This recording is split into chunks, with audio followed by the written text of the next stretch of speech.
This is the poet and the poem from the Library of Congress. We're on location with Deanna Nikaido, and she is a poet. She's an educator. She's an artist. And first of all, she's going to read a poem. Here's Deanna. Thank you, Grace. It's lovely to be here. Voice like water. Voice like water is a mysterious capacity held from birth by thin-skinned buckets, 70% ocean. Fusing with our breath, it filters through the body's pages, out beyond its ledge. At times, we watch it from behind windows, condensed along the horizon. We as wells, both human and eternal, are immeasurably composed of what we cannot seem to hold, delighted and confused by the endless reflections it gives back, the alchemy of its weather, left and right of heart, its bell-like peal, its collapsed roar. We make room inside ourselves, wait for its mercurial rise and carry above the levee of our tongues. This voice, the one we drink and drown inside of. Deanna Nikaido. Did you say above the levee of our voice? What is that line? Above the levee of our tongues. Of our tongues. The thing I've always loved, and I've watched you from a distance ever since you were much younger, is your spiritual beauty in your poems without being vague. You have the imagery and the lyricism, but it is really so spiritual. And I did read that you're influenced by Rumi. And do you feel that has a thumbprint on your work? Absolutely. Who was this poet, Rumi? He was a 13th century poet, mystic. And I remember the day that I discovered him sitting on the floor of Borders bookstore. And I opened the book and I read the first poem, and I said, this is the poet that says what I haven't been able to put into words. How old were you? I was probably in my, 30s. And so you had been writing before that, and you were always spiritual. So he wasn't, he was just the trigger really for something that was already in you. And this is something we need. We need to make poetry beautiful. And what is more beautiful than spirit? Tell us just a little bit about what you like about Rumi so people can look him up. I think what really resonates with me is, and he has the ability to talk about that thread, that connection that holds everything together, and that seems to be what I think speaks to me, and what seems to come up in my work as well. It's like it's talking to me and trying to get my attention, and I feel like that's what drew me to him. That is so beautiful. In all of my years talking to poets, I never heard that description of their work. The thread that pulls everything together. That's what poetry is. Well, let us hear two of your own so we can feel this, see this for ourselves, and try to get the threads that connect you. This is Deanna Nikaido, and she's the author of two books, which we'll talk about after we hear her read. This next poem was written for my son when he was going through a difficult time in his life. It's untitled. I cried the season the ball that never left your hand passed, taking the whole sky with it. If I had known you would lose your way like this, I would have blinded you myself, taught you Braille, called back Magellan, I would have replaced those insufficient words with rose petals to ease your marathons of restlessness. I would have told you stories of sailors and seas, their ships and rocks, not fairy tales, because inside the boy, my gestation walks alone among unreturned messages and body cravings I have no umbilical cord for. Tell me, are you far from here? Do you remember how you once rocked? Breathed that small ocean, how you floated perfectly beneath my ribs, so close to my heart. Do you remember those days of enlightened limbo? Your name before it slipped into letters. Oh, let's hear another. This next poem was written for my granddaughter, who, when she was 3 months old, did this crazy thing that none of us could believe. And so the poem is called Houdini. Every night, my 3-month-old granddaughter finds her way out of her sleeper, tucking in her arms, inching up through the cotton cocoon, past zipper and snap, birthing herself out through the neck. No doubt she is a magician, with her fiery hair and ocean eyes, content to sit by day beneath the night of the cowboy hat her brother crowns her with as he gallops around the living room prairie. She is trying to tell me what I used to know before the world renamed it all. She is trying to show me how to shed what doesn't fit. The work that gets done when no one's looking, even if it takes all night. I think that is my favorite poem from you. Fiery hair, ocean eyes. Oh, how to escape what does not fit, even if it takes all night. Only a poet would say that. That is such a. Now, look, everything is subject for a poem. Who Yep. would have thought that a baby squirming out of her nightie would become a majestic poem that would live longer than any of your other works? Oh, that is truly my favorite. You had 2 books, and one is Voice Like Water. Did we hear the title poem originally? You did. The very first poem, Voice Like Water, is the title poem. And Vibrating with Silence, which is really your MO. I think you take words and they do vibrate with silence.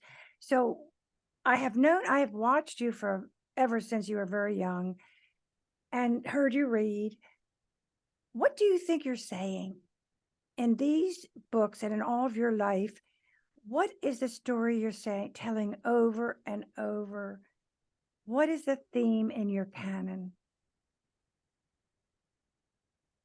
It's interesting because I started writing when I was 14, and poetry has always come to me the same way. I write during meditation with a notebook and a pen. I don't have any pre-thought about writing. It's just like I turn my attention, and if I lean in just the right way, I can hear what I'm supposed to hear, and I just write it down. So I'm really bad at workshops and prompts because that's not the way I write. And I think it's for me, it's really about listening until I can hear, about presence and connection. Oh, no better description. So during the day, are you able to be present where the future and the past come together? Do you believe that you're mindful all day or just when you meditate? Be mindful during the daytime. I do really value attention. it comes and goes, though, for sure, like all of us.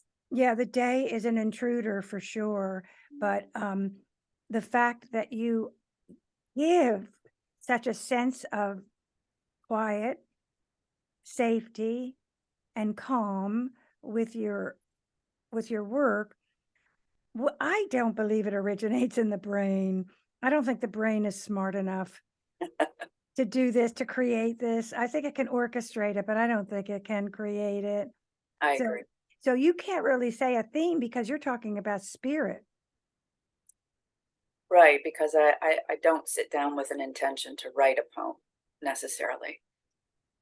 That have you written when you wrote your book about how to write a poem, do you include this or do you give more material examples, which we'll talk about later?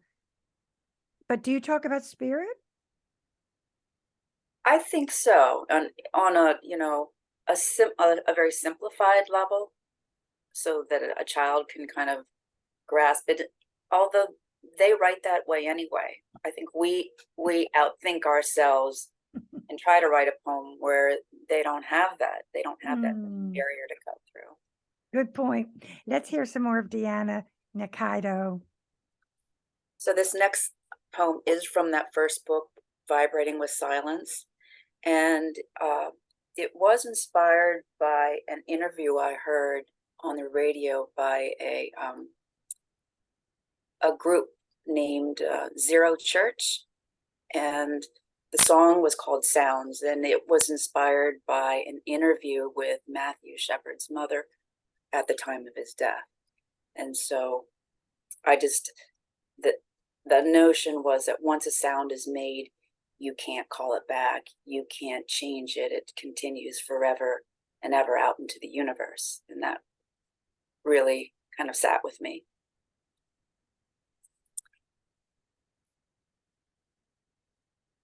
How far does the sound of one bird's open-ended warble reach? If nothing is solid and the air is filled with continuing. If every cell is a tilted domino leaning into the next, then I am the last word of your conversation and the beginning of your next. If memory were long enough to fill this presence, if the same invisible verb that whispers bloom to the rose and dawn to my eyes were a noun I could touch, if this ink from my pen is the breath of a child in his mother's love, then language is feeling, and words are hollow cups, poured and pouring. And this invisible fear, the one that fits inside every separation, cannot cap this sky. Still, I count stars like breadcrumbs across every darkness, feeling the pressure of grace outgrowing limitation, my future already turning inside the heart of one who holds me close, the one whose name secretly frames forever, the one who balances the clock I break between sunrise and sunset. Every thread of distinction between you and I is a safety net. Undissolved sugar at the bottom of a drink we stir and stir like breath through sleep in a country the body has no geography for. This class moment slipping from outline, this full fragrant prayer exhaled in one night's glory is a beheaded love, carried everywhere the wind blows. How can we breathe this miracle and remain ordinary? Hold ourselves in a state of unscented captivity, drowned in the shallow end of questions we can't seem to touch the bottom of. Mm. Deanna Nikaido. If ever anyone tried to explain the inexplicable, you do this. You really can talk about something that cannot be said. I want to hear another poem.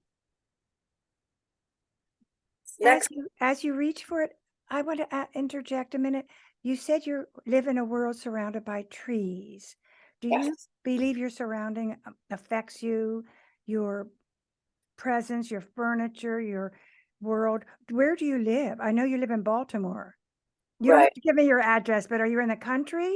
Because I am. Baltimore's a city. Oh, I am up above Baltimore County at the tip of okay. Baltimore County, so I'm surrounded by, trees and the gunpowder and all that. I would like nothing less for you than the trees. Now let us go with that poem. This next poem was written after my father passed, and interestingly enough, um, he was a patent attorney, so he was very right-brained and logical and not quick to show his emotions. But when he passed, he started coming to me in dreams, in these really interesting series of dreams, and he was saying things he never said to me. When we were together, they were very profound and spiritual. So this poem is one of the poems that came from that, and it's it's kind of from the notion of arcing, and I took the epigraph is from the definition of electrical arcing, which means a luminous bridge formed in a gap between two electrodes. Arcing with my father.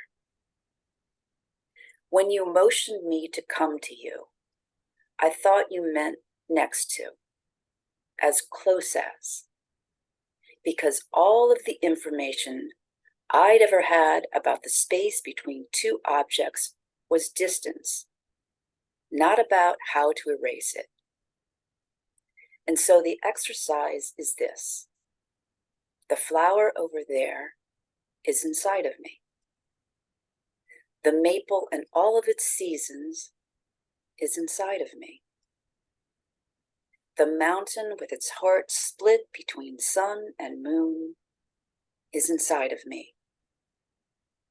And my father, gone a year and one season, sitting younger in front of me in the white of this dream, is challenging the physics of my resistance. He knows I'm bad at math. He knows I love him. His arm is arcing between us. My father is inside of me. That is my favorite poem. Now, that is my favorite poem. Deanna, you teach us so much. How can people believe that there's no connection to the invisible? How can people think they're just three-dimensional little things walking around in the mud? How can people not access all that's available to them? I am so happy that you are an ambassador for the invisible. That's just what your poetry is. And do you have another father poem? Um, I have a father-mother poem. We'll take it. We'll take anything we can get. So this was written after my father passed. I lived with my mother for the first 4 months to help her. And so this is called Give Up Naming. I look at her now slightly in front of herself, the way a street lamp occupies more space than it's been given. And I wonder what little I know about radiance. Her cheeks a paler shade than the strawberries she eats, yet she outlives my father, who comes to me in dreams saying, "Come closer. Give up naming and spill." Every time she lifts the spoon to her mouth, the stain of berries brightens her lips. And I wonder how close any of us are to saying nothing. How we will recognize each other when we do. Mm, mm, mm, mm. Are you writing new poetry? Am I writing more poetry? Yes, I am working on another book currently. Well, I cannot wait. I cannot wait. How many poems do you have so far? I probably have a good bit, maybe probably 30, 40, but Mm-hmm. I have to finish and edit some things. Mm. Do you know the title of the book? I think it's going to be called Enlightened Feet Everyday Shoes. I'm on it. I'm the first person to buy one. I'll send you a check tomorrow. I love your stuff Great. so much. You know, you've done an incredibly important work for children, and I know you work with Kwame Alexander. What was the name of that book of animals? Animal Arc. Tell us about that book. You were co-author. Now there's 3 people involved. How does that work?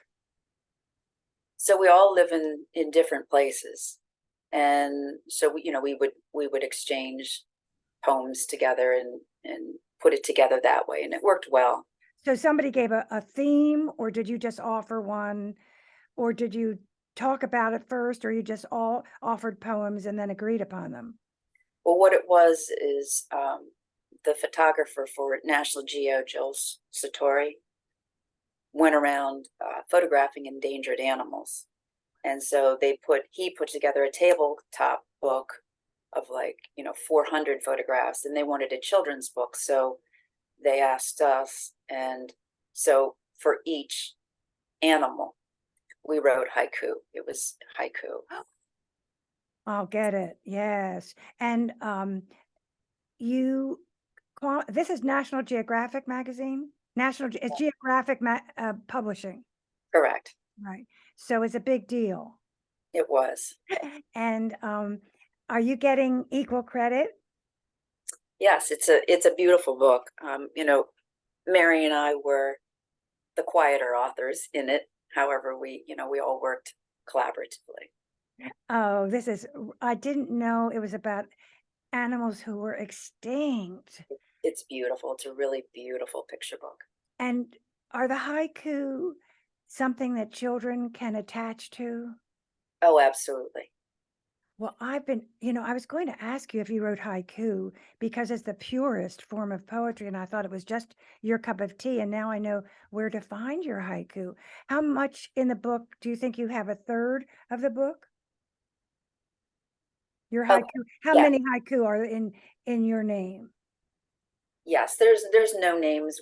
It's one book together. Oh, so we don't know who wrote what? Nope. Oh, pure spirit. That's pure spirit. That's Zen for sure. And so there's more work that you've done, and that is working with literacy with Correct. children. And what is that program? So the program that we worked in, I guess back in 2007, we started, was called Book in a Day. Oh, yes. And we went into the high schools, and in a 2-day program, we wrote poetry the first day with them, and then the second day we turned them into a publishing house and divided them up into marketing and copy editing and editorial, and they put a book together of their own work, and then we took it back and published it for them and brought it back, and they had a book signing and a book reading. It was a wonderful program. It started off in the high schools, then it went to middle school and even elementary. Good work in the world. Good work in the world. And you also have, I know, been a coach for the state of Maryland for its Poetry Out Loud, so that you've been in the community as well as in yourself. Two Correct. good places to be. Let's have another poem. So this poem was written for my grandson, who my grandkids are also a huge inspiration for me. This is called It Could All Be That Easy. It's written all over his face, and hiding isn't something he's learned yet, thankfully.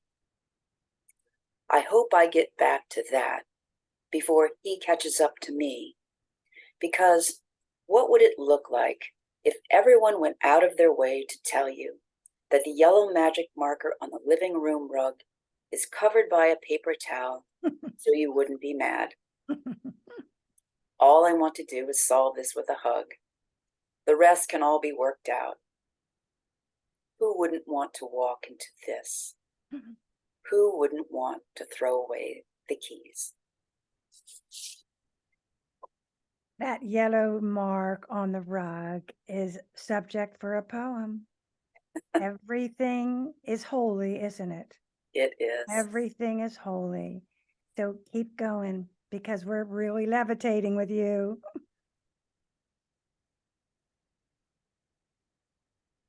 The work of closer. There is no rug in nature to be pulled out from under. Everything dies happily and a day ago. No eulogy for the cracked seed leaving his body to become the tree that's cut and split for a polished man to sit on, or simply tinder for light. And who are we really? And by what name would we recognize ourselves when the fire is done with us? When the education of silence in its unpronounceable proportions simply gives itself away. Perhaps we too would be more willing if we could marry ourselves to the saying of it. Forget the details of what mattered less. Repeat sky like a bird does with its wings, the way a drop of rain immerses itself in anything that thirsts. Live like the bee whose heart happens around every flower it loves. Well, you better be read more than Mary Oliver because I believe you ramify in a way that no one does. And I'm really looking forward to that new book. Have we heard anything from the book, or are these all published poems today? No, a good bit of these are new poems that will Wow. So we have a premiere. you have a premiere. It's good. It's good to have a premiere. And I'm going to be following your meteoric rise because it is way overdue that we've had this conversation.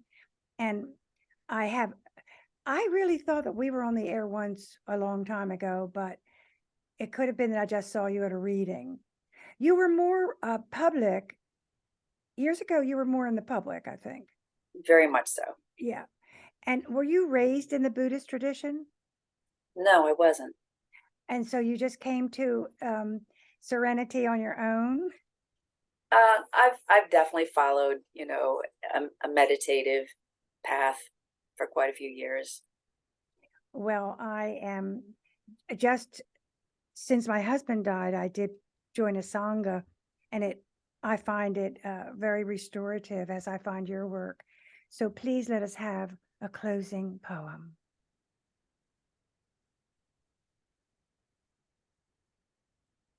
Every leaf, while on its tree, sways in unison, bears the same light and shadow, is sustained by the same sap that will release it in blazing color.